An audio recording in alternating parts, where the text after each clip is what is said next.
Natagpo na nga si Don Pepe at habang inooperahan ito ay nilakasan ni Annalyn ang kanyang loob upang mailigtas niya ang kanyang lolo. Nagkausap naman itong si Lynette at saka si Zoe.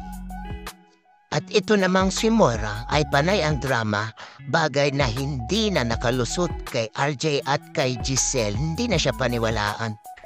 Sa totoo lamang ang dapat na nagpakasalay ito si Carlos at itong si Moira kasi bagay din naman ang naging anak nila na si Zoe. Kaya nga ito, dispalinghado ang magulang kaya itong anak nila naging dispalinghado din kasi itinatama nila isang malaking pagkakamali ng isa pa ring pagkakamali. Ini-expect ni Moira na may gawin itong si Doc Carlos habang inooperahan. Siyempre hindi yan magagawa ni Doc Carlos dahil naando si Annalyn at si Doc Lyndon. Paano na ngayon kung na makasurvive si Don Pepe? Nagpapanik na itong kanilang baby, ang kanilang baby Moira na si Zoe.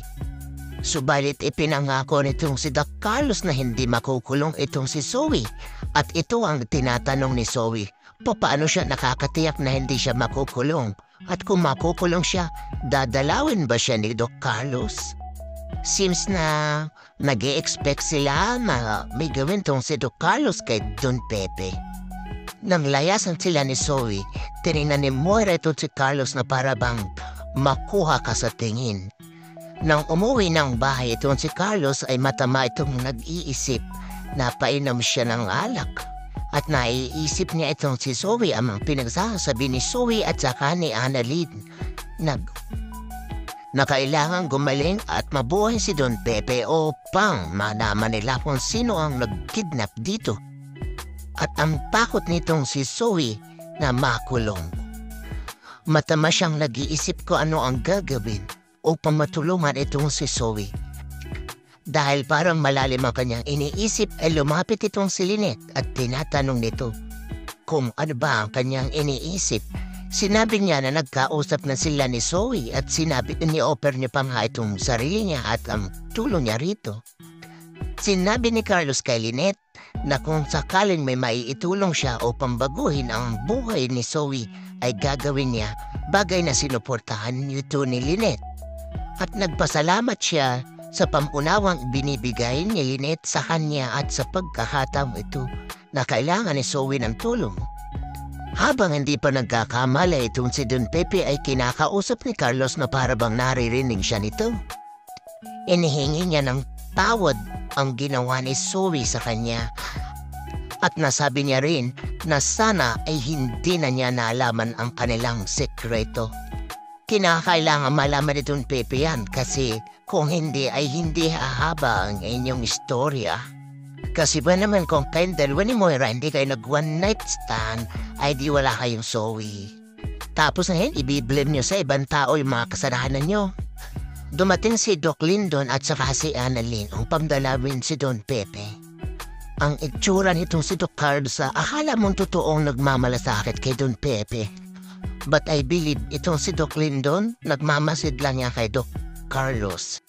Kinamusta naman itong si Annalyn ang kanyang lolo at sinabi naman itong si Carlos na normal daw ang vital stats nito si Don Pepe. Kinausap ni Annalyn ang kanyang lolo na para bang naririnig siya nito. Habang sinasabi ni Annalyn kay Don Pepe na kailangan gumaling para malaman o sino gumawa sa kanya, makikita sa expression nitong si Carlos na hindi siya nasisiyahan. Naramdaman ng may sakit ang tunay na pagmamahal kaya ito ay nagbigay na senyales kay Annalyn. Bagay na tuwang-tuwa si Annalyn dahil nag-response itong si Don Pepe at pinisil niya ang kanyang mga palad. Tuwang-tuwa niya itong ibinalita kay Doc Lyndon at saka kay Doc Carlos. Sana'y mapuna ni Doc Lyndon na iba ang expression nitong si Doc Carlos habang sinasabi yun ni Annalyn. Dumating ang mga pulis upang ibalita nila na may nakita silang medical supply.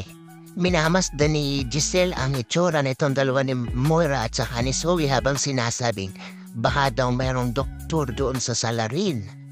Sabi ng mga pulis, yan daw may fingerprints daw at pwede yung kuhanan. Hindi kaya itong si Moira ay sulsulan naman ang pera itong pulis na ito? Ano kaya?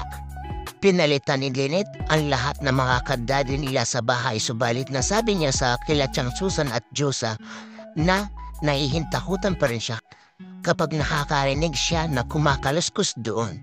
Nag-offer naman itong dalawa na samahan siya para hindi siya natatakot. Sinabi ni Lynette na sasabihin niya kay Carlos at kung papayag yun, ay di yun sasamahan siya.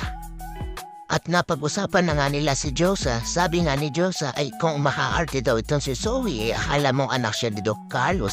Pero mas mahigit daw na karapatan itong si Annalyn dahil nga anak siya ni Lynette at kasal na sila ni Carlos. Inamin ni Lynette na iba talaga ang kanyang sinasabi sa totoo dahil ang totoo ay mayroon pa rin talaga siyang duda.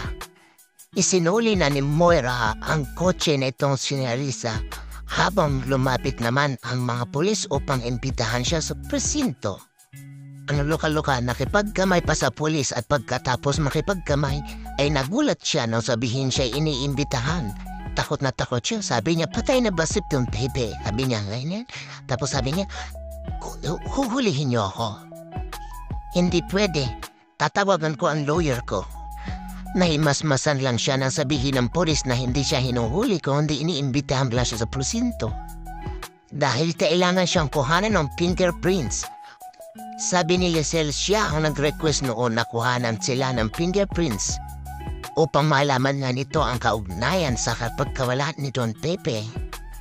Naisipang bumili ng bulaklak nitong si RJ nang biglang may dumapong malaking paru-paro sa kanyang balikat na nakita naman itong si Marites na tindera.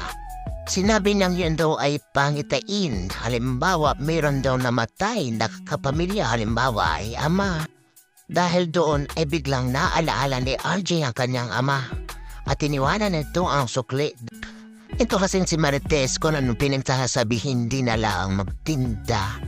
Habang nag-iisa itong si Zoe ay nakita niya ng kakagulo at nalaman niya sa isang nurse na kailangan ng emergency sa kwarto ni Lolo dahil nagkaroon to ng cardiac arrest. Kasalukuyang pinapump nito Carlos ang dibdib nitong si Don Pepe. Nang makita ito ni Annalyn ay umiyak ito ng umiyak. Kung titingnan mo si Don Pepe ay parang wala na itong buhay. Bakit kaya ito si Don Pepe kanina lang ay nag-response sa mga hawak ni Annalyn? Bakit ito bigla na lamang nagkaroon ng cardiac arrest? Ano kaya ang nangyari to, Carlos? Ano kaya ang ginawa mo dyan? Pumasok din itong si Zoe subalit hindi niya nakayanan kaya lumabas siyang muli. Kung inyong pagmamasdan ay parang wala ng buhay itong si Don Pepe. If I were you, Annalyn, ikaw na lang ang mag-pump dyan sa dibdib ng lolo mo upang sigurado pang mabubuhay yan. Dahil yung nagpapump dyan ay hindi mo alam. Kung ako sa inyo, ayon na lang ng iyong ama ang nag-opera dyan kay Don Pepe para nakakasigurado pa kayo. Itong si Zoe ay hindi mapakali na tataranta na siya. Hindi niya alam kung kanino siya mananalangin, kung sa kay Satanas ba. Kasi ayaw niya nang mabuhay niya ng kanyang lolo dahil sabi niya hindi pwede mabuhay ang kanyang lolo. Ano ba yan? Sa susunod ay ang pagkuha ng fingerprints dito kay Moira. This time, makalusot kaya siyang muli? Mamatay kaya si Don Pepe? Huwag naman sana kasi liligawan niya pa si Chang Susan. Bakit kaya umiiyak si Lynette habang tumatawag dito kay Giselle? Abangan.